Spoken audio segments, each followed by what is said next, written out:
सिंधुदुर्ग में भ्रष्टाचार, विकास कार्यों और बिजली से जुड़े मुद्दों को लेकर शिवसेना का विधायक वैभव नाइक ने राज्य सरकार पर निशाना साधा है। जिला नियोजन समिति की बैठक के बाद उन्होंने सत्ताधारियों और अधिकारियों की मिलीभगत का आरोप लगाते हुए कहा कि जिले के अहम जनहित के मुद्दे की लगातार अनदेखी की जा रही है। आइए एक नजर डालते हैं उनके विस्तृत बयान पर। काल जिल्हा नियोजनच्या बैठकीमध्ये आम्ही जी गेले 2 वर्ष सांगतोय की सत्ताधाऱ्यांचा अधिकाऱ्यांवर अंकुश नाही। अधिकारी आणि सत्ताधारी हे मिळून भ्रष्टाचार करत आहेत, अधिकाऱ्यांना चुकीची कामं करण्यासाठी भाग पडत आहेत आणि माननीय माजी मुख्यमंत्री नारायण यांनी सांगितल्याप्रमाणे की अधिकाऱ्यांची आणि ठेकेदारांची मिलीभगत आहे। आणि हे ठेकेदार कोण आहेत याचा अभ्यास केला तर हे ठेकेदार सत्ताधारी पक्षाचेच पदाधिकारी आहेत आणि त्यांच्या विरोधात बोलण्याचा ब्र या ठिकाणी अधिकारी दाखवत नाही, धिजवत नाही। आपल्याला माहिती असेल की काल च्या नियोजनच्या बैठकीमध्ये विद्युत महामंडळाची 50-50 तास वीज गायब होती असं आमदारांनी सांगितलं।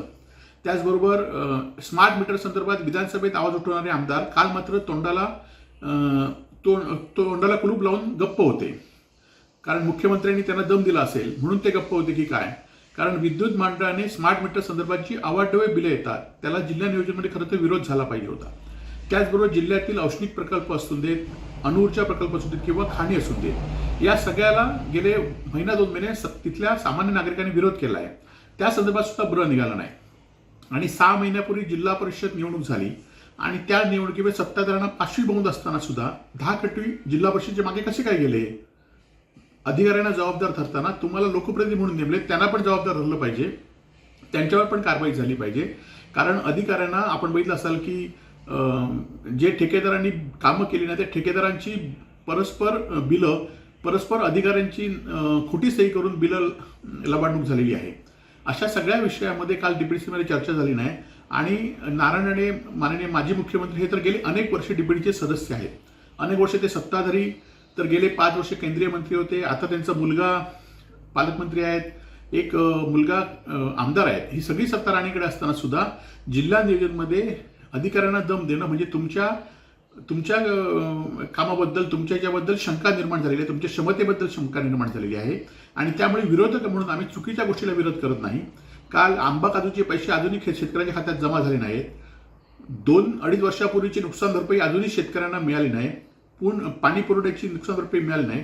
कालच्या बैठकीमध्ये जलजीवन मिशनचं जे सिंधुदुर्ग जिल्ह्यामध्ये एकही काम पूर्ण नाही अशा जलजीवन मिशनचा सुद्धा विषय घेण्यात आला नाही। ही सगळ्या कामाचे ठेकेदार कोण आहेत, हे सत्ताधारी पक्षाचे ठेकेदार आपण लिस्ट काढली तर आपल्या लक्षात येईल।